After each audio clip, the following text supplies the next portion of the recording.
What's up, guys? Guys Time with the Prize is back. I hope you guys are having a good Thursday. Welcome back to the show. Yeah, we got a good one today. We got UFC 290, the fallout, the results. It was one of the best fight cards I've seen in a very long time. All the fights on the main card were amazing, so we'll dive into that a little bit. We got some Red Wings to talk about, and then we'll finish up this episode to talk about some other big name fights out there and some little college football. Some odds as who's going to win the Big Ten championship this fall when we get there. So yeah, we got that going on, and let's get right into it. So yeah, UFC 290, guys. I tell you what, this was one of the better pay-per-views I've watched in a really long time. I know in a couple weeks we got that huge pay-per-view, UFC 291, Justin Gaethje and Dustin Poirier battling out. We got Alex Pereira and Jan Blachowicz going at it. We got Tony Ferguson and Bobby Green going at it. We got Michael Chiesa and Kevin Holland on the main card as well. I mean, all those names, all big names on one card. I mean, it's going to be crazy. But I tell you what, UFC 290 was a great card as well. So yeah, let's dive into it real quick. So first of all, let's talk about Robbie Lawler. He was the last fight on the prelims. It was his last fight ever in mixed martial arts, and he won 38 seconds, so congrats to him. I hope he enjoys retirement. I mean, one of the best. He is a bad motherfucker. He really was, man. I mean, so many battles he had in the octagon. So yeah, for him to win, I mean, what a great way to end a great career in mixed martial arts. So Robbie Lawler, thank you.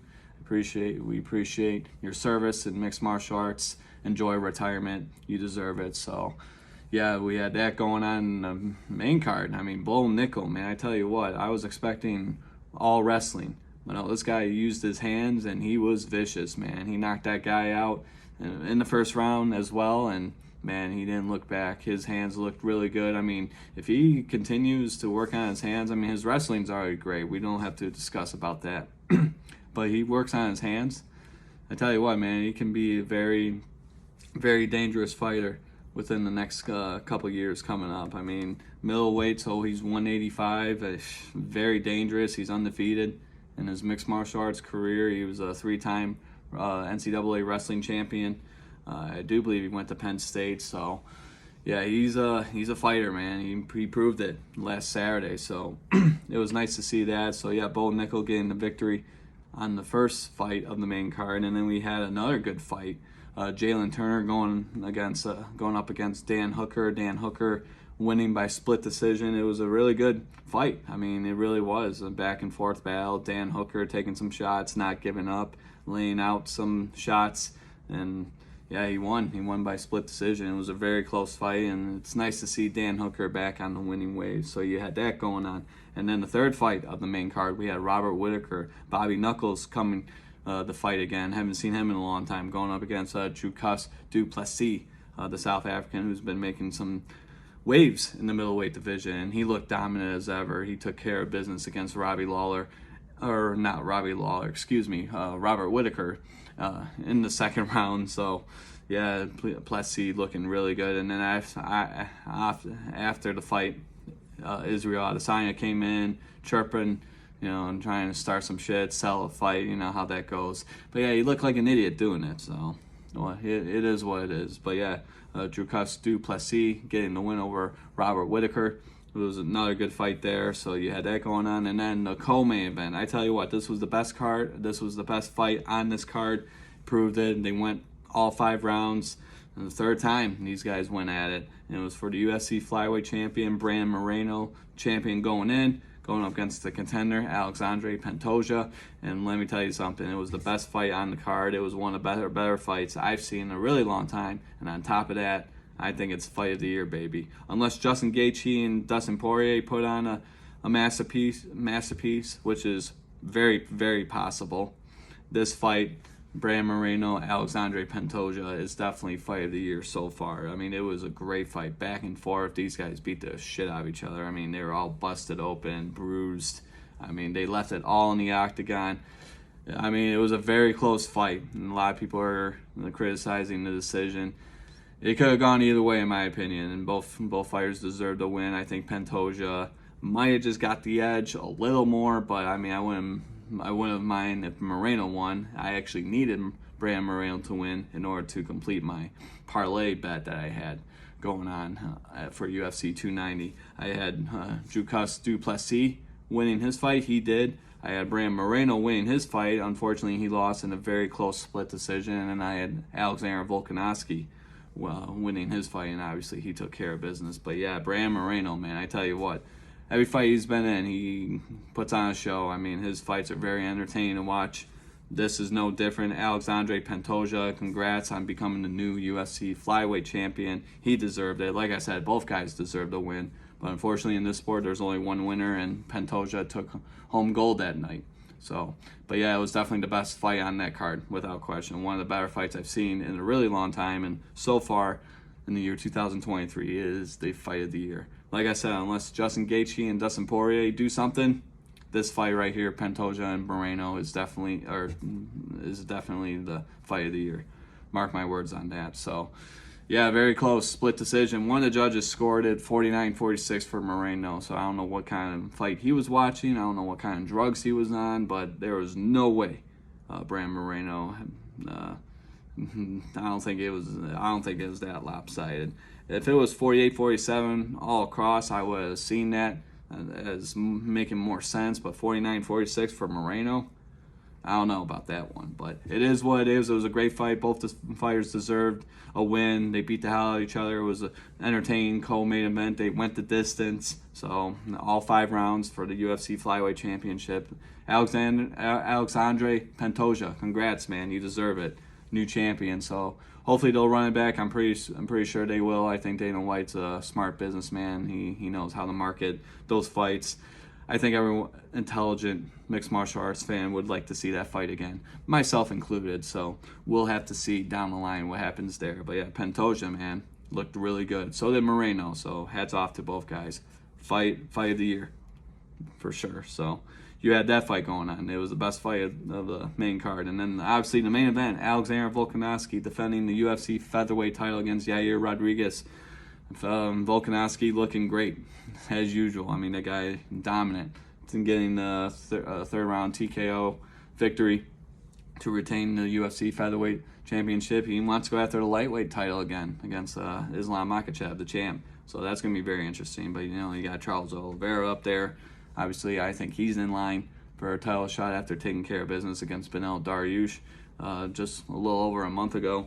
So, yeah, the lightweight division's very, very, very interesting. And like I said, in a couple weeks, we're going to have 2 lightweights going at it, Dustin Poirier and Justin Gaethje. Like I said, fireworks written all over it. Like I mentioned in my last podcast, my last episode, Pantoja and Moreno had the makings of fireworks, and it did. It delivered, and then some. So Poirier and Gaethje, same thing. I have fireworks written all over this one, possibly fight of the year. I mean, we'll see. I mean, I was pretty good on the Pantoja Moreno fight. We'll see how Gaethje and Poirier adds up. I think it'll be a great fight. Those guys beat the shit out of their opponents, so it's going to be very entertaining nonetheless. But that's going to be a very entertaining card in general. UFC 291, couple of Saturdays, July 29th, 10 p.m. Salt Lake City, Utah, I do believe they're competing at. So that's going to be very interesting. But yeah, a lot of big names on that card, as I mentioned earlier in this episode. It's going to be a good one. I can't wait. And like I said, I don't know who to pick, man. I like both guys, Gaethje and Poirier. I like both fighters.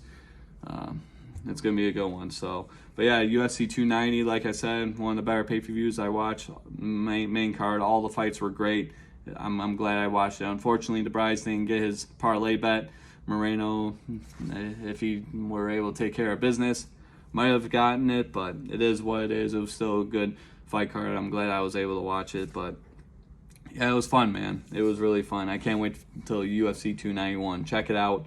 Pay-per-view, couple of Saturdays away, July 29th. It's going to be a good one. A lot of big names on that card. So yeah, that's UFC 290. I hope you guys enjoyed it. Hopefully you guys placed some bets down. Hopefully you guys won. But yeah, that was a very, very entertaining fight card this past last Saturday. So we have that going on. Now we got to hop over to hockey. We got the Detroit Red Wings in the news. Steve Yzerman making a lot of moves during the offseason. Obviously, one of his biggest moves occurred earlier in the week. He finally signed Alex DeBrincat, the player from Ottawa, hometown hero too, or hometown guy, Farmington Hills. So and he's a goal scorer too. Back in his Chicago Blackhawks days, he had 2 years with 40 plus goals. So that's really impressive, and that's what Detroit needs. That's what the Red Wings need. We need goal scorers to help out guys like Dylan Larkin and Lucas Raymond. You know, we don't have a lot of goal scorers on our team, so Alex DeBrincat, adding him to the team definitely helps. So yeah, Steve Yzerman signing Alex DeBrincat to a 4-year deal. So that's good. We'll have him for a little bit, and then it's about $7.8 million, so just under $8 million. So not too bad. But yeah, definitely adding some depth into the Detroit Red Wings roster. Like I said, we need that goal scorer, and he's a pretty aggressive guy too. We need some aggression on this team as well. So definitely a great pickup by Steve Yzerman. And I know there's a lot of critics of Steve Yzerman out there. Trust the Yzer plan, like Crazy Chris said. Trust the Yzer plan. It's gonna work. You know, rebuilds take time. I mean, everyone should know that. Intelligent sports fans, at least, know that. So, yeah, in order to get him, we had to give up Dominic Kubalik and a couple of prospects, our first round pick and a 4th round selection for next year. So not really too much. Getting a goal scorer and Alex DeBrincat, which we need. So I think it was a great pick. Steve Yzerman making moves, you know, trying to better this team. I'm not saying this team's going to Stanley Cup Finals. Hopefully, maybe they can try to push for a playoff spot, but even if they get close, it's something. You know, we haven't been to the playoffs in a while. We need to get back on track. You know, it is what it is. I mean, I know 25 straight years we got spoiled, all those years of making it to the playoffs, but it's been a few years now, I think, since 2015, so almost 10 years, 8 years, really, 7-8 years since we last went to the playoffs. So good pickup by Mr. Steve Yzerman. So yeah, you had that going on, but yeah, like I mentioned before, DeBrincat scored 41 goals in 2 of his 6 NHL, his first 2 of his 6 NHL seasons, both with the Blackhawks. This is according to ESPN.com.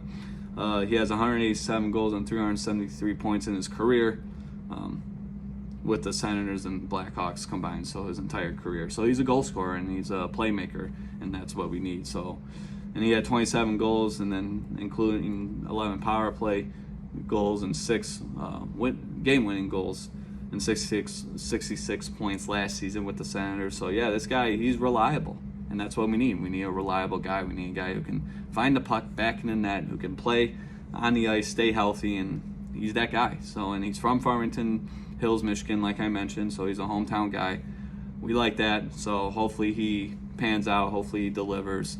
But yeah, Steve Yzerman, great pick. I think I'm going to grade this as an A. I don't know how you guys felt about it. I'm sure Crazy Chris, I think he liked that pick, and Mike Borders probably appreciated it as well. Those guys love their hockey, and Alex DeBrincat, he's that guy that we need for this Detroit Red Wings hockey team. So it was good. Yeah, I think it was a good pick. Like I said, I'll give it an A. That's my official grade for this pickup. So how you guys feel about it? You know, we need a goal scorer, and like I said, a couple of his stats. This is from the Red Wings website. So yeah, his first couple years, he had 2018-19 season, he had 41 goals, and then the 2021-22 season, he had 41 goals. So both with Chicago.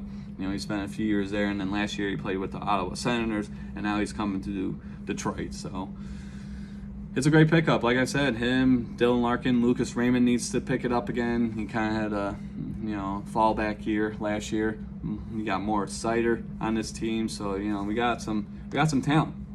But yeah, we definitely need some goal scorers. We need some guys who can find the puck back in the net. We need, we scored quite, we didn't really score that many goals last year, or we lost by 1 goal games. Couldn't find the back in the net. So Alex DeBrincat, definitely the guy to make that happen. And obviously we got this whole entire roster. Steve Yzerman signed some big names as well. JT Compher from the Colorado Avalanche, add him to the mix. Alex DeBrincat, and then Marco Kasper. He's a draft pick we got, I do believe, last year or this past year. I think last year we got him. So Dylan Larkin. So and Dylan Larkin last year, 32 goals, 47 assists. So yeah, he was our main goal scorer. And then Lucas Raymond, like I said, he only had 17 goals and 28 assists last year, so kind of a downgrade. from from a couple years ago, but hopefully he picks it up again because he was exciting to watch. Moritz Seider, great defensive player that we have on this team, and then yeah, we got a couple draft picks there. You got Axel Sadine Palika. Hopefully he pans out, and then our draft pick that we got, what was his name? Nate Danielson, I do believe. I think we just signed him to a contract yesterday, a couple days ago.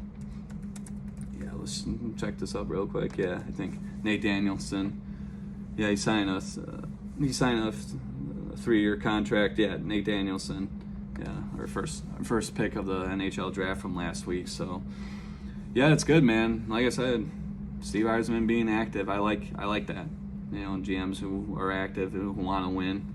And, you know, obviously it's got to translate on the ice. So we'll see what happens there. But yeah, Alex DeBrincat coming home. How you guys feel about it? I think it's a great pickup. That's my official grade for this signing by Steve Yzerman. We'll see what happens. Go Wings, I guess. Good luck.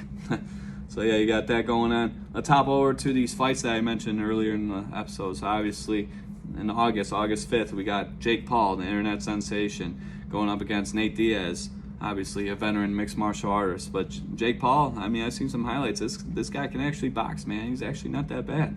I wouldn't be surprised if he wins this fight. But yeah, the only reason I mention this is because obviously two big names. You got Nate Diaz, who's been around the fight game for a really long time. You got Jake Paul, obviously made his fame and fortune on YouTube and Vine, I do believe, and now he's a professional boxer, and he's not that bad. He's not that bad. I mean, yeah, he gets criticized because he's facing up washed up guys. I get it. It is what it is, but technique-wise, he looks pretty good. So yeah, August 5th, this is going to be a really interesting fight, I do believe. But yeah, I mean, I wouldn't be surprised if Jake Paul takes the cake on this one. I love Nate Diaz, I really do, but Jake Paul, I think he's the better boxer. But we'll see what happens August 5th. So yeah, if you guys want to watch it, I actually might watch this one. Who knows? But yeah, August 5th, check it out. Probably like 8 o'clock, I'm assuming, or later. I mean, I don't know really. I don't know what time it is, but it's happening as of now. You know, who knows what's gonna happen? Those negotiations can always fall off.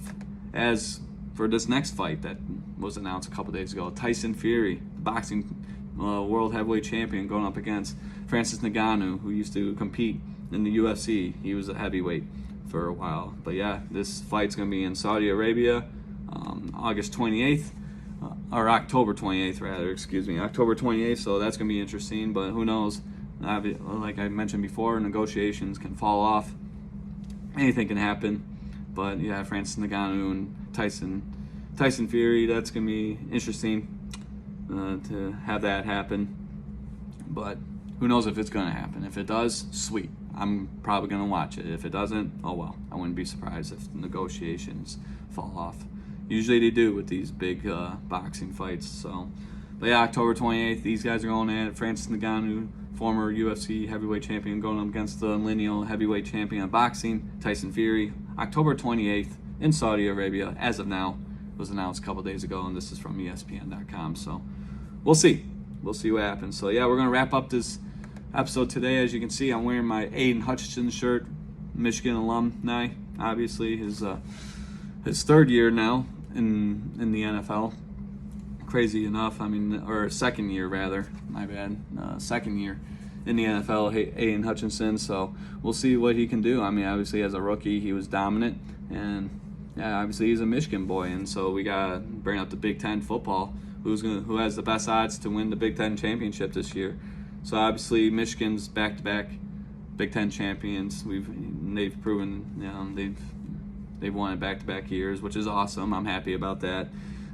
They have a plus 180 odds according to Forbes to win, and then Ohio State has the same odds. So that's really interesting because we beat Ohio State both years, and you know, they lost C.J. Stroud to the Houston Texans.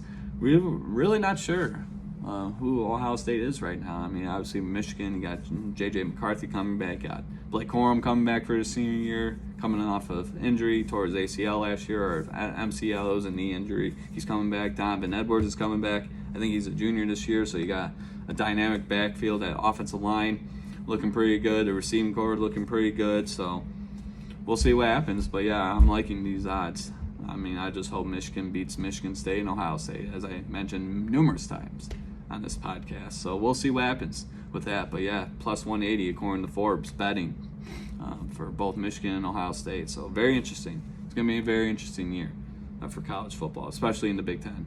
So yeah, that's why I'm wearing this jersey. Football right around the corner, guys. Fantasy football, all that good stuff. So I can't wait. And with that, that is it, guys. So thank you so much for joining me.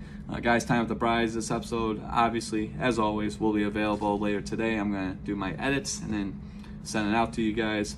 Audio versions are going to be on Spotify, Apple Podcasts, as usual. The video is going to be available on my YouTube page. Guys, Time with the Bride. Subscribe to that. Watch it. And yeah, enjoy the rest of your Thursday, guys. Friday, tomorrow. So enjoy the rest of the week. Enjoy the weekend. Stay safe out there. And as always, play some bets.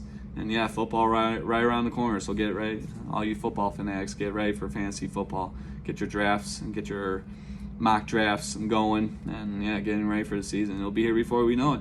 So yeah, Aiden Hutchinson, Lions, hopefully they do good this year. We'll see what happens with that. So with that, see you later, guys. You guys enjoy the rest of the day. Check out this episode. You guys are awesome, and stay safe out there. Peace. The Brides is out.